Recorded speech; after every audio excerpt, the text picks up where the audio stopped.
Nasionalisme bermaksud perasaan cinta akan bangsa dan negara yang membawa kepada gerakan membebaskan tanah air.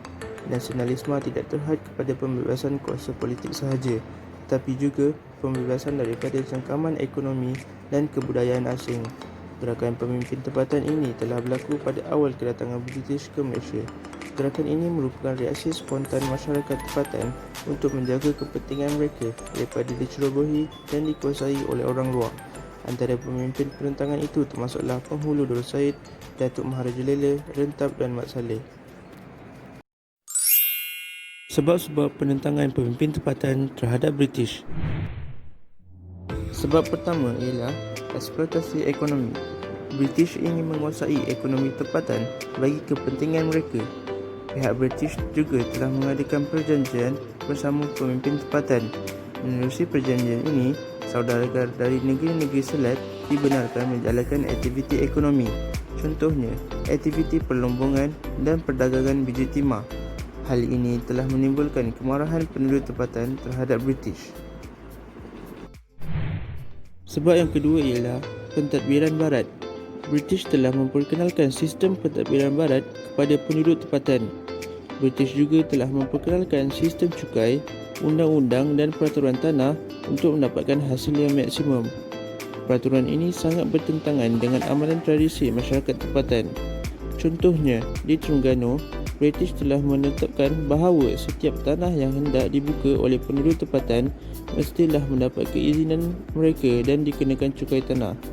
Hal ini membuatkan penduduk tempatan bangkit untuk menentang British. Yang ketiga ialah campur tangan dalam adat resam. British telah campur tangan dalam adat resam penduduk tempatan. British memaksa penduduk tempatan menerima nilai-nilai British yang amat bertentangan dengan penduduk tempatan. Contohnya di Perak, G.W.W. Birch telah campur tangan dalam adat resam masyarakat Melayu iaitu amalan menggunakan orang suruhan. Hal ini mendapat tentangan yang keras daripada pemimpin dan penduduk tempatan. Yang terakhir ialah pembesar tempatan hilang pengaruh. Pemimpin tempatan kehilangan kuasa dan pengaruh pentadbiran terhadap kawasan dan anak buah mereka.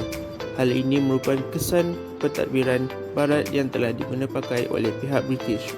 Contohnya di Sabah, pihak British tidak menghiraukan kedudukan Mat Salleh sebagai pemimpin tempatan. Kesannya, Mat Salleh telah menyerang kubu SBUB di Pulau Gaya. Seterusnya, peristiwa penentangan pemimpin tempatan terhadap British. Pertama, peristiwa penentangan Mat Salleh di Sabah. Mat Salleh merupakan salah seorang pemimpin tempatan yang gagah menentang Syarikat Borneo Utara British atau lebih dikenali sebagai SBUB. Penentangan ini berlaku kerana pihak SBUB tidak menghiraukan kedudukan Mat Salleh dan menduduki kawasan pengaruh Mat Salleh.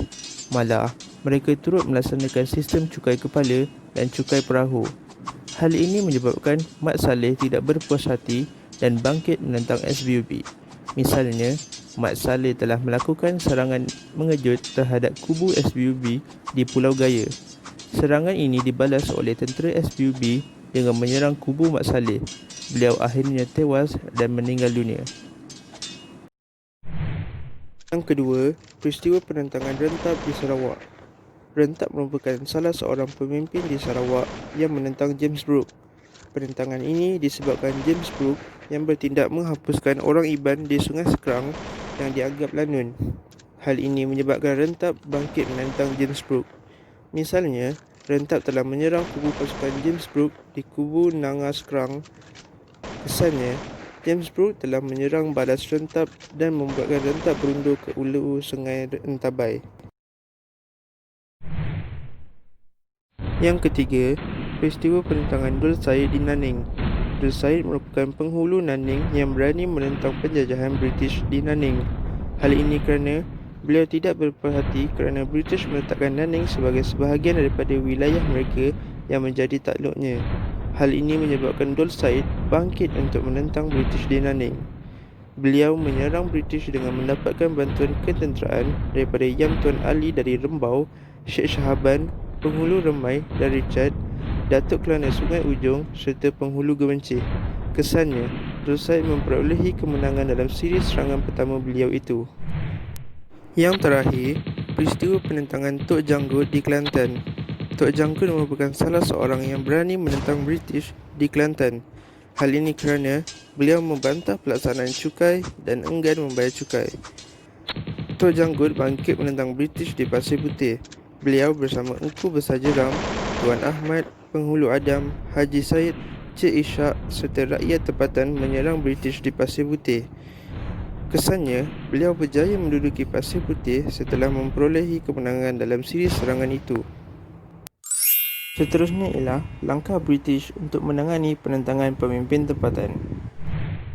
Antara langkah British untuk menangani penentangan pemimpin tempatan ialah: yang pertama, melalui peperangan.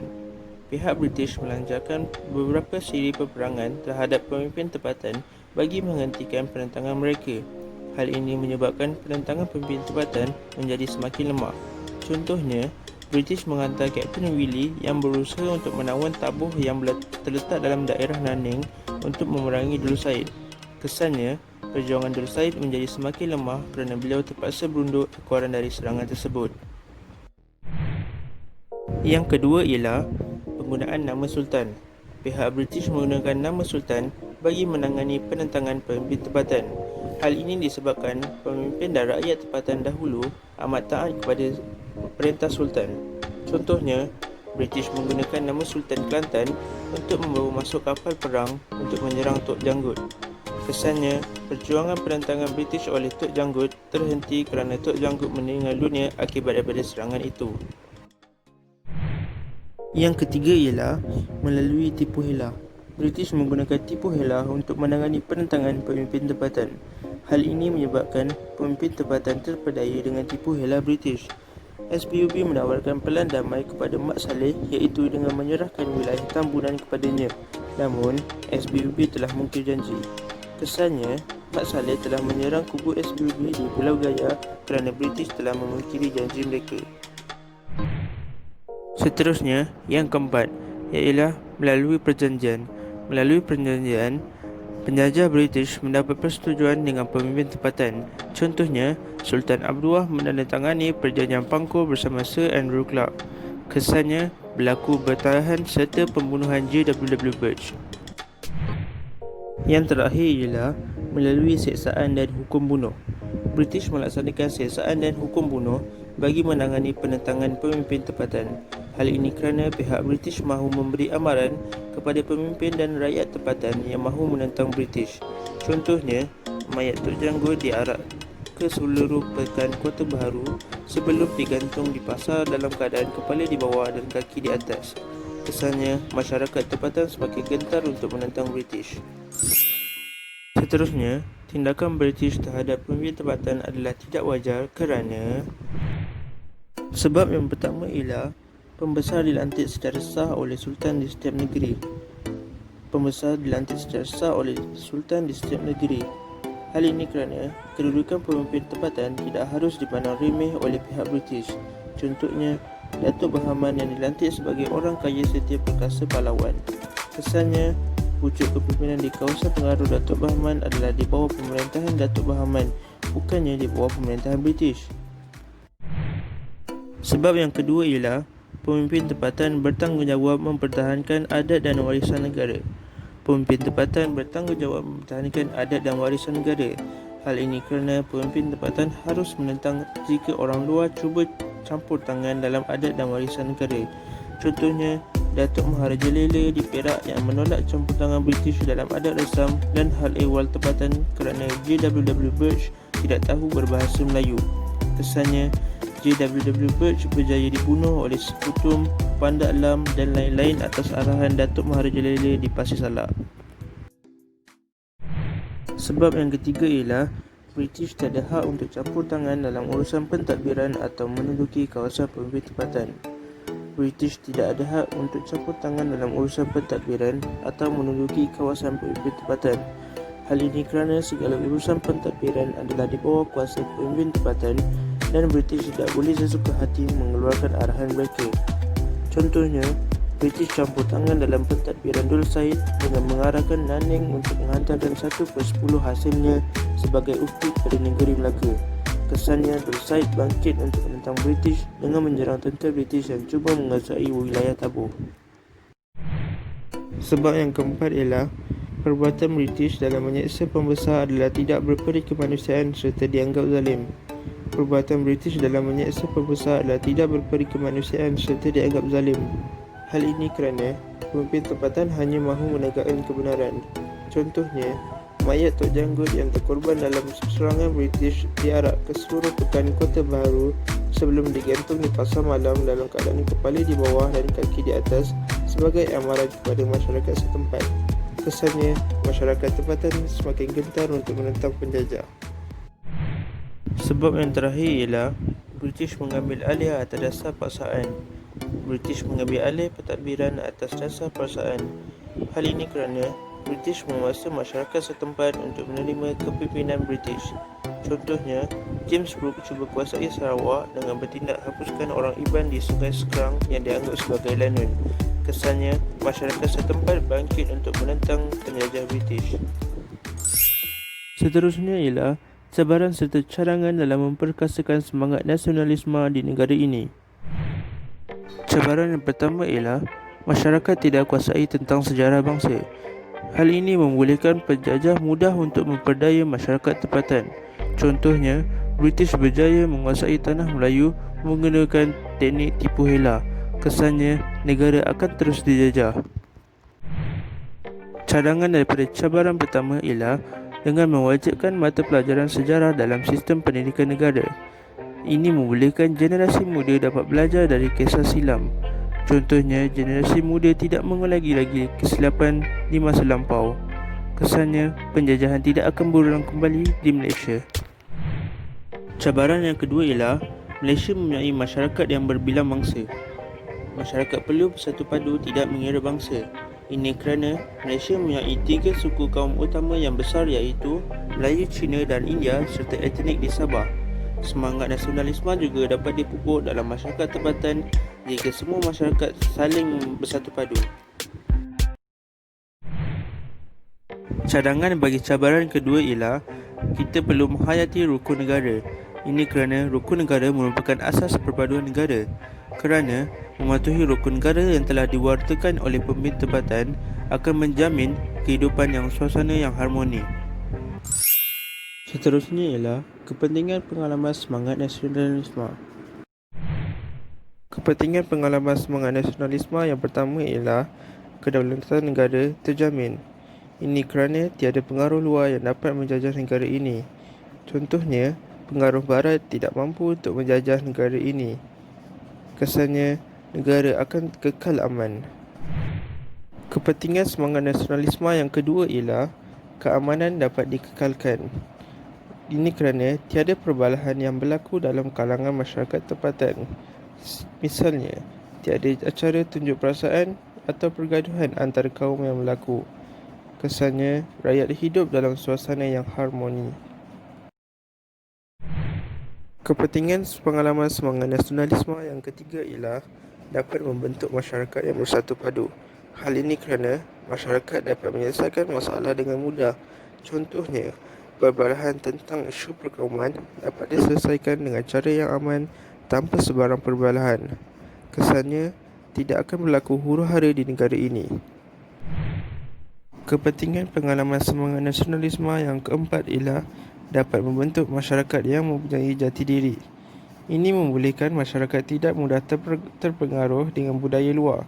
Misalnya, masyarakat lebih sayang akan budaya tempatan berbanding budaya luar seperti budaya barat. Kesannya, negara tidak akan mudah untuk dijajah. Kepentingan pengalaman semangat nasionalisme yang terakhir ialah dapat mengharumkan nama negara di mata dunia. Hal ini kerana masyarakat yang bersatu padu dapat membantu negara dalam pelbagai aspek. Contohnya, ekonomi negara dapat membangun dengan pesat jika masyarakat bersatu padu. Kesannya, negara akan terkenal sebagai sebuah negara yang mempunyai ekonomi yang kukuh. Seterusnya ialah iktibar yang diperolehi daripada tajuk kajian. Iktibar yang pertama ialah berani mempertahankan negara agar tidak dijajah dengan sewenang-wenangnya. Hal ini kerana pemimpin harus bangkit menentang penjajah.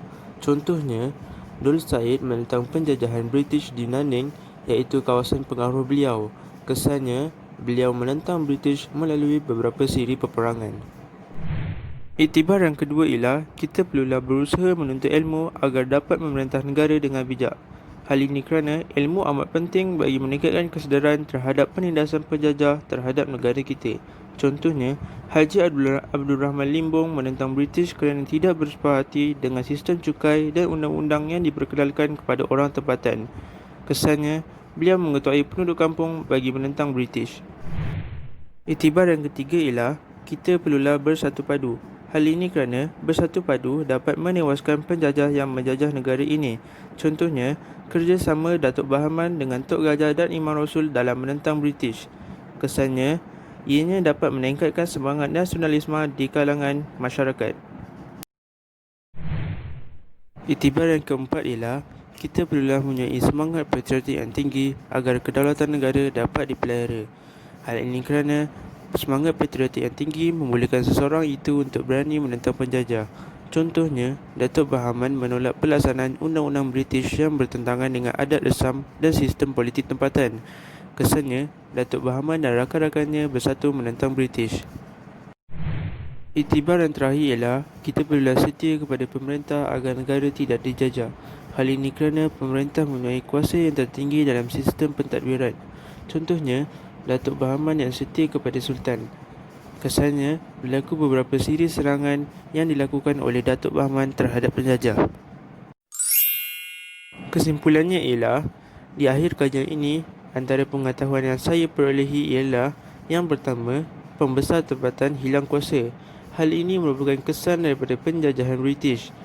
Contohnya, British telah menghakis kuasa Datuk Bahaman sebagai orang kaya setia perkasa pahlawan Semantan. Yang kedua ialah British telah mencabuli adat resam penduduk tempatan. Hal ini telah menaikkan kemarahan pemimpin dan masyarakat tempatan. Contohnya, J.W.W. Birch telah dibunuh kerana campur tangan dalam adat resam orang tempatan. Seterusnya, terdapat banyak nilai murni yang terdapat di dalam kajian ini. Contohnya, yang pertama, nilai bekerjasama. Nilai bekerjasama yang erat dapat mengalahkan penjajah dengan mudah. Oleh itu, kemerdekaan dapat dicapai dengan lebih cepat. Contohnya, Dul Said yang mendapat bantuan ketenteraan daripada Yam Tuan Ali dari Rembau, Syed Shahaban, penghulu Remai dan Racad, Datuk Kelana Sungai Ujong serta penghulu Gemenceh telah berjaya mengalahkan 150 orang tentera British di bawah kepimpinan Kapten Willie. Seterusnya, yang kedua, nilai keberanian. Nilai keberanian yang tinggi membuatkan penjajah tidak merasakan orang tempatan ini lemah dan mudah untuk dijajah. Seterusnya, terdapat banyak unsur patriotisme yang terdapat di dalam kajian ini. Contohnya, yang pertama, taat kepada pemimpin. Taat kepada pemimpin dapat menjamin keharmonian negara. Hal ini kerana pemimpin dapat melaksanakan tugas dengan baik jika kita sebagai rakyat memberikan kerjasama yang baik kepada pemimpin. Yang kedua ialah mempertahankan negara. Jika kita mempertahankan negara, ia dapat mengelakkan negara daripada penjajah. Seterusnya, yang terakhir ialah harapan saya. Harapan saya ialah agar masyarakat dapat bersatu dan negara akan aman serta harmoni. Yang seterusnya ialah negara bebas dari dijajah dan terus merdeka serta maju.